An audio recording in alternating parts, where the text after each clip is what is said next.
நீட்டின காலில் நீசனிட்ட விலங்கோடே ஏழைகளுக்காக இருந்தார் பாரவதிலே கோளை குடும்ப குறும்பதனை வதைத்த மனு பாராவதிலே மாயாண்டி தானிருந்தார் தனுபாரம் அடக்கி தாழ்மையுடனே இருக்க அழியும் நினைவதிலே போகாத படிக்கு பேயந்தனை விளங்கி ஓட்டுவை என்றும் புள்ளி பாதனம் என்றும் கோர்ட்டுக்காரதனக்கு கொடுத்தானே உத்தரவு ராஜன் அவனுடைய உத்தரவு போலி சந்தமுனி மாயனையும் தான் விலங்கில் விட்டு வைத்தான். அப்பொழுது மாயன் அதிக சான்றோர்களுக்காய் இப்பொருதி கொண்டு இருக்க இருந்தான். நாட்டு சோதனைக்காய் நாராயணர் விளங்கி நீட்டின காலோடு நிலம் வார்த்தை இருந்தான். சாணான்பால் வைத்து சந்தோஷ பாலேத்து நாணாமையம் பெருமாள் நல்ல தொலையில் இருந்தான். ஐயாவை திருவனந்தபுரத்துக்கு எடுத்துச் செல்லுகின்றார்கள்.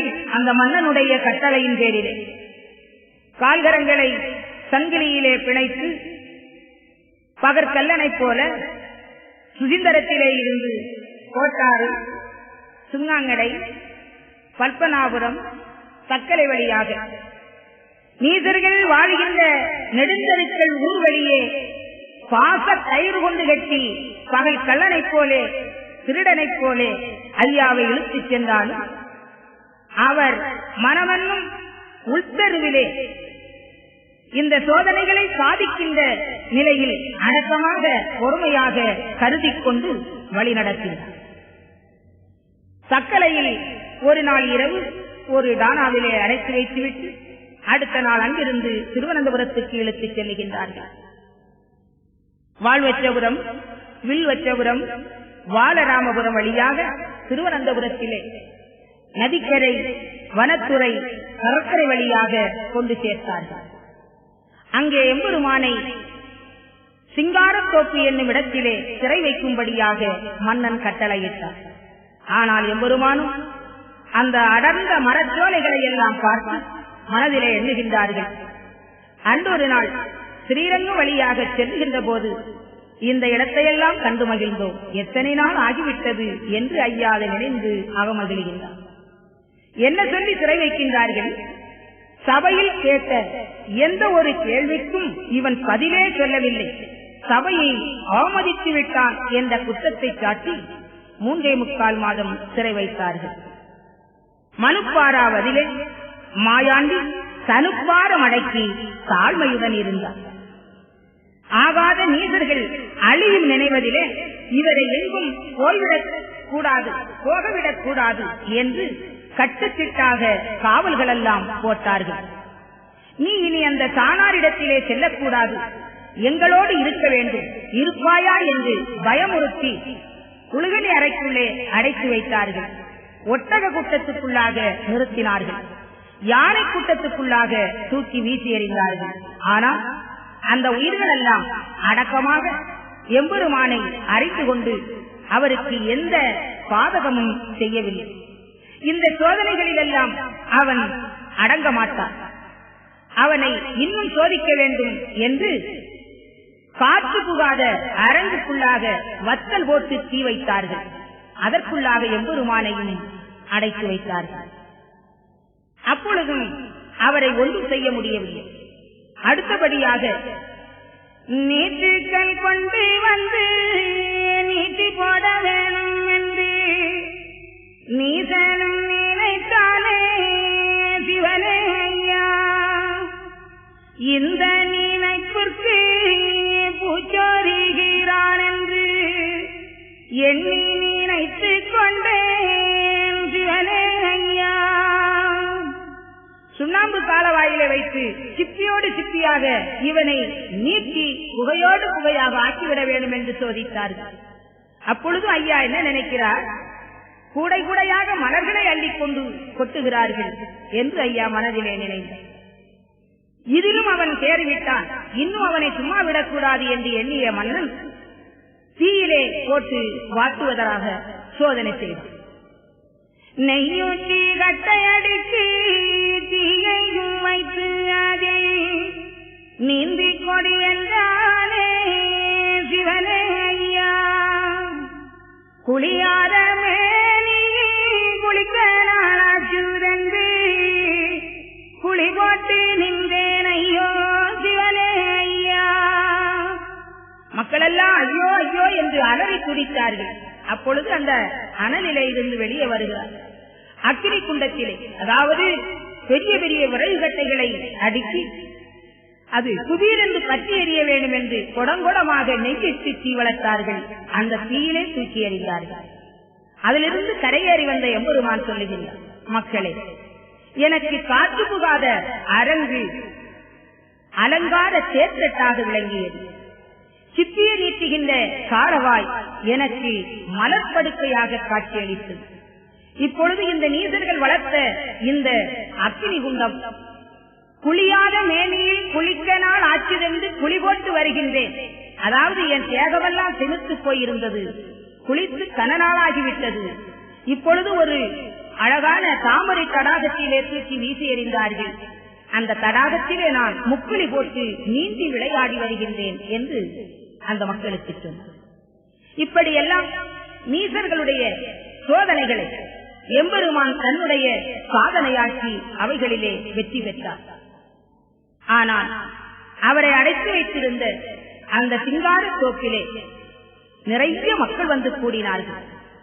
அங்கு உள்ள பட்டு பறவைகள் எல்லாம் ஏலேலம் கூறி எம்பெருமானுடைய புகழை பாடியது. சாணான் பால் வைத்து சந்தோஷ பால் ஏற்று நாணாமல் எம்பெருமான் நல்ல சோலையிலே வீட்டிருக்கின்றார்.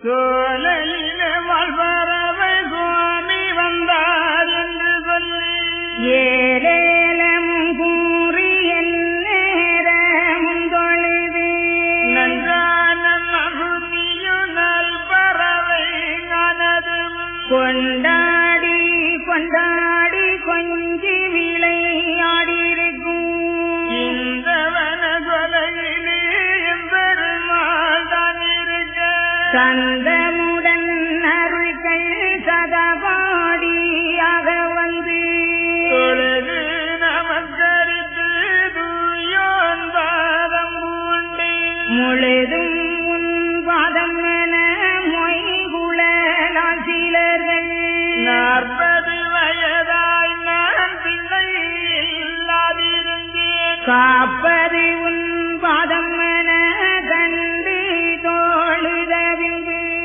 தந்தார் எங்களுக்கு சந்ததிகளை தோங்க வந்தாரே நாயடியார் வாழும் மனையிடத்தில் என்ன உபகாரம் இவர்க்கு நான் செய்வோம் என்று கண்ணல் கதனி கனிகள் கொடுப்போம் கர்மமதீர்த்த சஞ்சலமது மனதையும் அம்மம்மா சொல்ல ஆராஞ்சோலையும் மூடி குட்டம் 18 குடித்த பதம் வந்தாலே கட்டம் முதலாய் காணா பாரந்ததுவே புதுமை செய்தவர்க்கு இப்போது புதுமை கொப்பளிக்கும் நேரம் முன்னே கூடாதோ இவரால் ஏதோ ஒரு தொழிலா இவர் வந்தாயிருக்க சூதாய் கொடுமை வந்து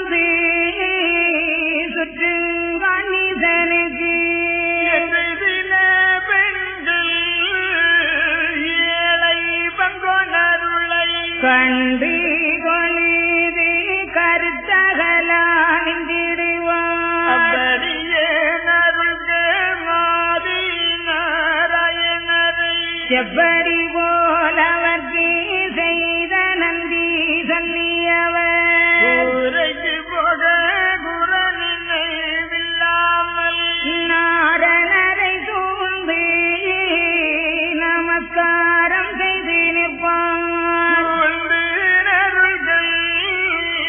தொழுது மிக நிற்கையிலே சார்ந்து சாகுங்கலியன் சரதந்தனை நோக்கி என்னொரு கணானை பிடித்து கொண்டு வந்தோமே துய்ய இரும்பு விலங்கதிலே போட்டு வைத்தோம் சாமி என்று பாதித்ததான அந்தனை நாம் சாமியத்தான் பெருத்த கடிவாய்தனை வருத்தி ஏவி விட்டு பார்த்து இருவகையும் தனறிந்து ஓமனவே சொல்லி பேயந்தனை அனுப்ப இப்போ விவரம் என்ன என்றுரைத்தார் ஆணுவ மூர்த்த அரசன் மீது உரைக்க நல்லதுதான் என்று நாட்டமுற்று தரடன் வல்லவில சௌகரை வாவந்தருகளைத்து இப்போது நொடியில் 7 மலையும் தேடி வெற்போடு வெற்பு எல்லாம் வேதனுடன் தேடி வேகம் பெரிய வேங்கை கடுவாய் பார்த்து நாகமதிலும் கடிய நல்ல கடுவாய் பார்த்து நாளிகை எனது குழி நம்மிடத்தில் கொண்டு வர தூளியது வரக்கும் சூறாவளியது போல் கொண்டு வவனமே கூறி சரடனமே வெண்டுரைப்பான் பின்னும் வீரியமாய் செவகர்க்கு நன்று மொழிகேளு நல்வீர செவகரே இந்தேழை மணிக்கு இங்கே கொண்டு வராட்டால் முக்கிய உங்களையும் தூண்டலிலே போட்டிடுவேன் ஆக்கினைகள் செய்திடுவோம் ஆமிதத்தை வாங்கிடுவோம் என்று செவகரை இருக்க மூடனிருக்கி என்று போம் எனவே ஏற்ற வரிசை கொடுத்து அனுப்பினான் செவகரை அந்த வேளைதனிலே பனிப்பிதினும் வெயிலை கண்டு பாதறின போ பரறிய செவுகர்கள் வன்பாக தட்டையிட்டு குதறியே வந்து கூண்டுரைப்பார் மயனோடு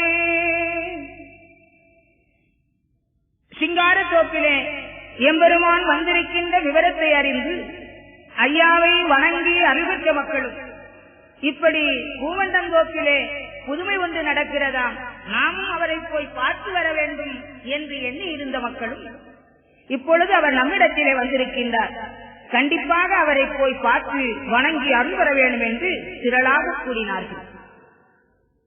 அங்கே ஒரு அம்மா சொல்லுகிறாள், ஐயா 40 வயதாய் நான் பிள்ளை இல்லாதிருந்தேன், காப்பது உன் பாதம்தான் என்று அறிந்து உம்மை வந்து கண்டு தொழுத பின்னாலே எனக்கு சந்ததி தலைத்தோங்க வைத்து அப்படிப்பட்ட அப்பனாகிய தங்களை வந்து தரிசிக்க வேண்டும் என்பது இந்த ஏழையினுடைய ஆவா.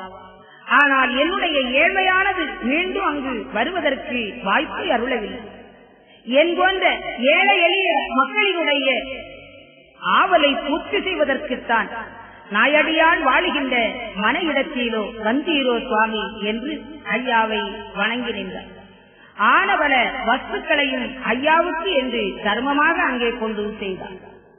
அங்கு வந்த மக்கள் எல்லாம் ஐயாவுடைய திருமுகத்தை பார்த்து அவருடைய அருள் வாக்கை கேட்டு அவருடைய ஆற்றலை கண்டு மனமகிழ்ந்தும் தன்னுடைய கூரைக்கு போக வேண்டுமே என்ற எண்ணம் இல்லாமல் அங்கேயே இருந்தார்கள். நாள்வழியாக மன்னன் எம்பெருமானுக்கு செய்த நியாயமில்லாத பல சோதனைகளுக்கு ஆட்பட்டு எம்பெருமான் அதிலே வெற்றி பெற்றதைக் கண்டு மீண்டும் மன்னன் பொறாமை கொண்டான்.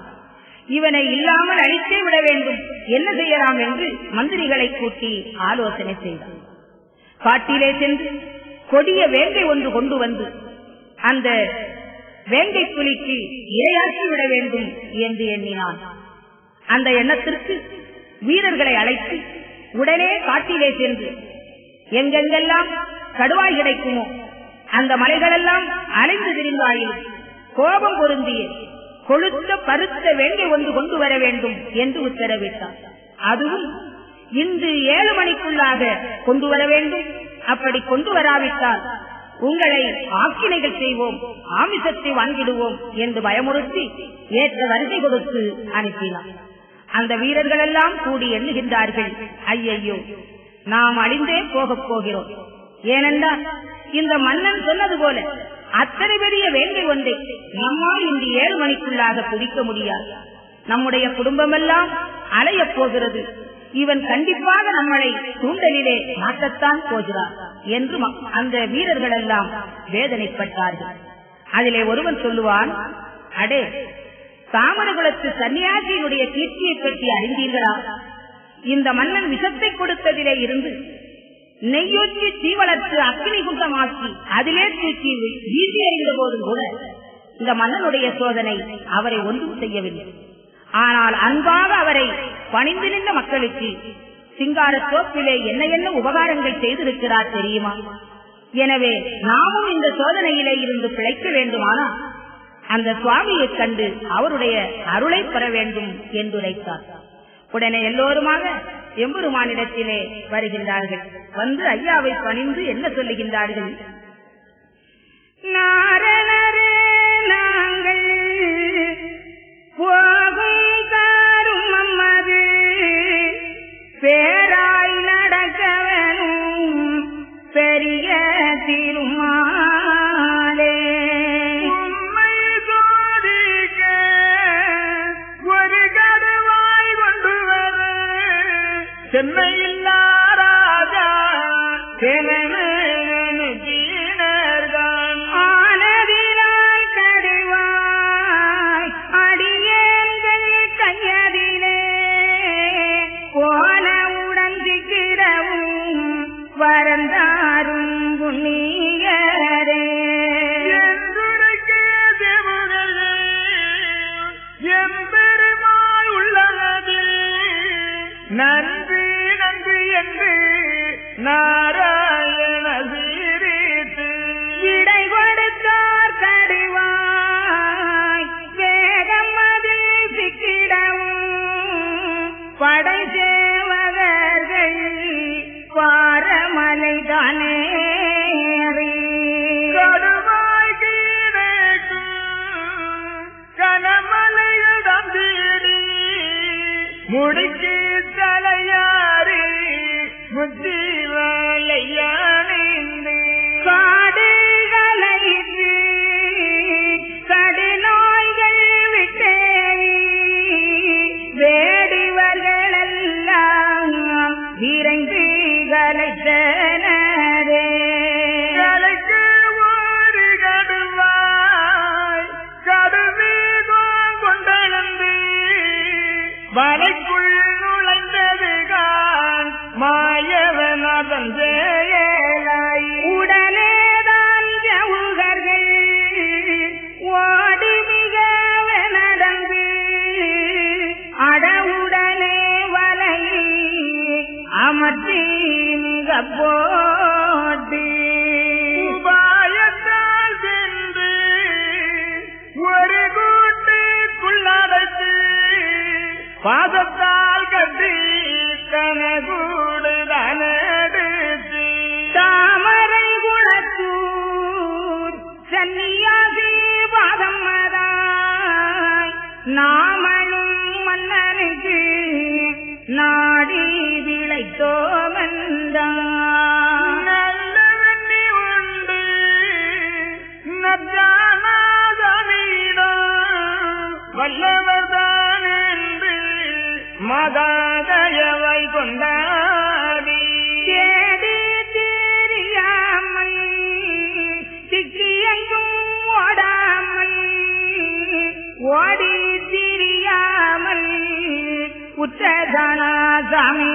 ஜனசமீனால் நாமும் பிழைத்து நமக்கு யோகம் பிழைத்து சிவையாளுராது செப்புவாக்குப்படி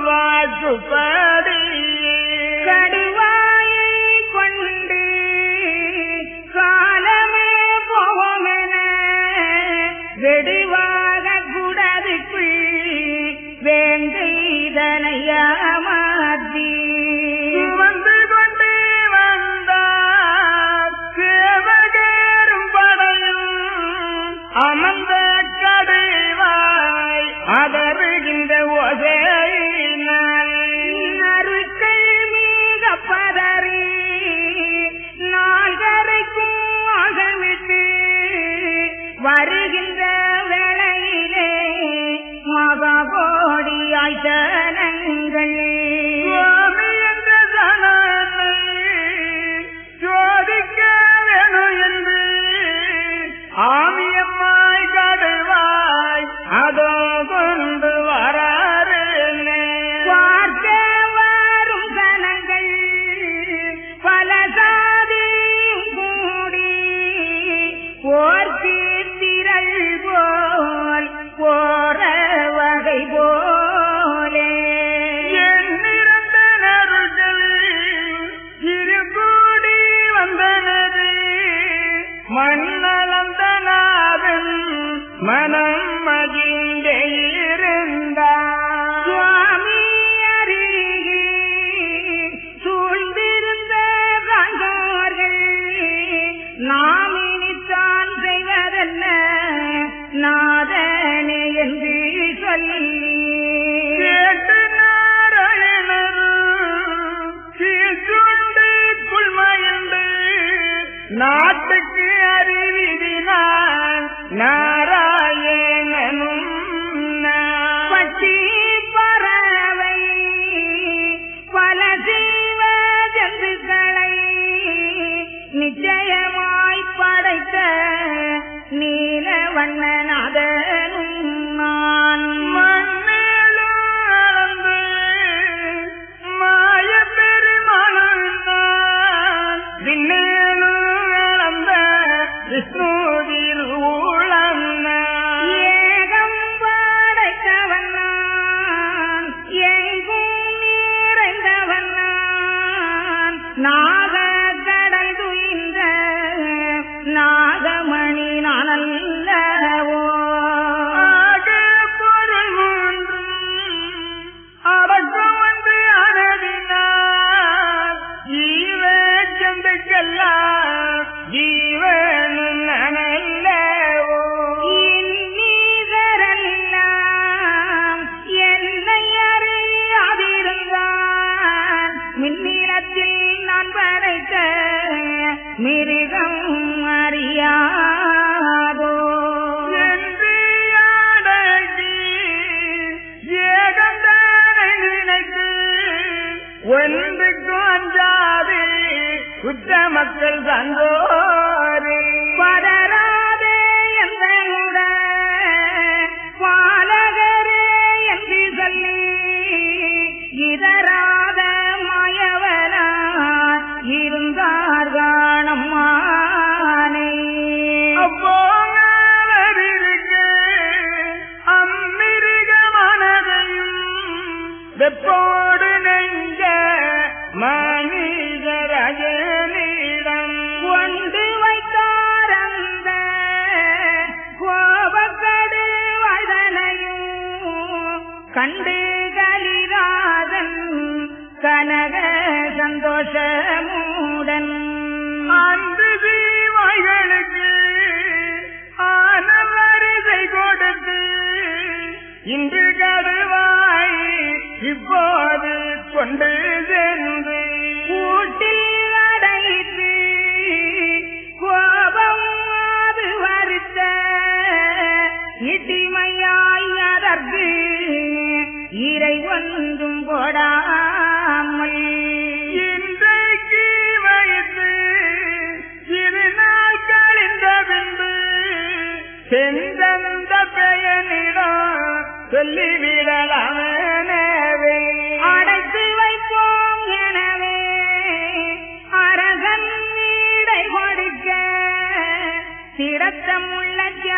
வீரர்கள் சென்றடைக்கார் கூடதிலே. அப்போ அந்த படை வீரர்கள் எல்லாம் ஐயாவை கண்டு தொழுது வேண்டிக் கொள்ளுகின்றார்கள். நாராயணரே, நாங்கள் போகின்ற கருமம் பேராக நடத்தி வைக்க வேண்டும் ஐயா, அது நடந்தேற வேண்டும். உம்மை சோதிப்பதற்காக செம்மை கட்ட ராஜா ஒரு வேங்கை பிடித்து வரும்படியாக எங்களுக்கு கட்டளையிட்டிருக்கின்றார். அவன் சொன்ன அந்த 7 நாளிகைக்குள்ளாக எங்களால் அந்த கடுவாய் பிடித்து வர இயலாது. அப்படியானால் எங்களை அவன் தூண்டலிலே மாட்டி விடுவான், எங்கள் குடும்பம் அலைந்து போகும். நாராயண சுவாமி, உம்முடைய கருணை உண்டுமானால் நாங்களும் பிழைப்போம், உத்தியோகமும் பிழைக்கும். மன்னன் செப்பு வாக்குப்படி கடுவாய் கிடைத்தால் எங்கள் குடும்பமும் தலைக்கும். உம்முடைய கருணை வேண்டும் என்று தொழுது நின்றார்கள். அவர்களுடைய உண்மையான மனத்தை அறிந்து கொண்ட எம்பெருமான் அவர்களுக்கு அன்புடனே விடை கொடுக்கின்றார். காட்டிலே போய் வேடுவர்கள் வைத்து முச்சுவலை அணிந்து காடுகளையும் நீங்கள் நினைத்தது போலுள்ள வேங்கை கிடைக்கும் என்று ஐயா உத்தரவு கொடுத்தார். அந்த உத்தரவை பெற்றுக்கொண்ட அந்த வீரர்கள் வேடுவர்களையும் அழைத்துக் கொண்டு காட்டிலே சென்று முச்சுவலை அணிந்து காடு கரைக்கின்றார்கள். எங்கிருந்து வந்தது வேங்கை என்று அறியாத நிலையிலே ஒரு புதருக்குள்ளாக இருந்து வேகமாக வந்த ஒரு வேங்கையானது இவர்கள் வைத்திருந்த வலைக்குள்ளாக வந்து மாட்டிக்கொண்டது. ஓடி வந்து வலையை அமர்த்தி கொண்டு சென்ற இரும்பு கூட்டுக்குள்ளாக அந்த வேங்கையை அடைத்து காவலர்கள் சுமந்து கொண்டு வருகின்றார்கள். அப்படி உபாயத்தால் சென்று ஒரு கூட்டுக்குள்ளாக அடைத்து அந்த கடுவாயை சுமந்து கொண்டு வருகிற போது அவர்கள் என்ன சொல்லுகிறார்கள், நினைக்கிறார்கள், தாமரை குளத்தூர் தன்னியாசி பாதமதால் நாமளும் மன்னனுக்கு நாடி பிழைத்தோம், நம்முடைய உத்தியோகமும் பிழைத்தது, நம்முடைய குடும்பமும் தலைத்தது.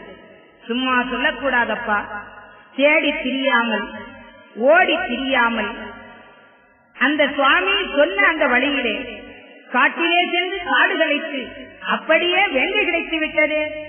நல்ல வெள்ளி உண்டு நற்றானா சாமியிடம், வல்லவர்தான் என்று எம்பெருமானை மகாதயவாக கொண்டாடி அந்த கடுவாய் வேங்கை அமர்ந்திருக்கின்ற கூட்டை சுமந்து கொண்டு வருகின்றார்கள். கடுவாயை கொண்டு காலமே போவோம் என்று அவர்கள் வருகிற போது ஆங்காங்கு மக்கள் கூடி நிற்கிறார்கள். ஏனென்றால் அது ஓடுகின்ற அந்த சத்தம், அதனுடைய ஓசை, இதையெல்லாம் கேட்ட மக்கள் வேங்கை பிடித்து வருகிறார்களாம், போய் பார்ப்போம் என்று வேடிக்கையாக கூடினார்கள்.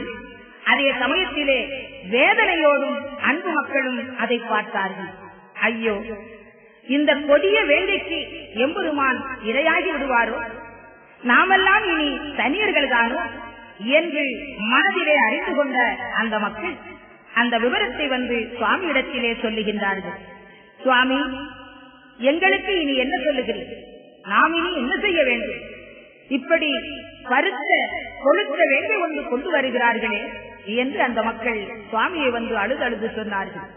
ஐயா சொல்லுகின்றார், மக்களே, நாட்டுக்கு அறிவிதினான் நாதமயமாக எங்கும் விளங்குகின்ற நாராயணனும் பட்சி பறவை பல ஜீவ ஜந்துகளை நிச்சயமாய் படைத்த நீலவண்ண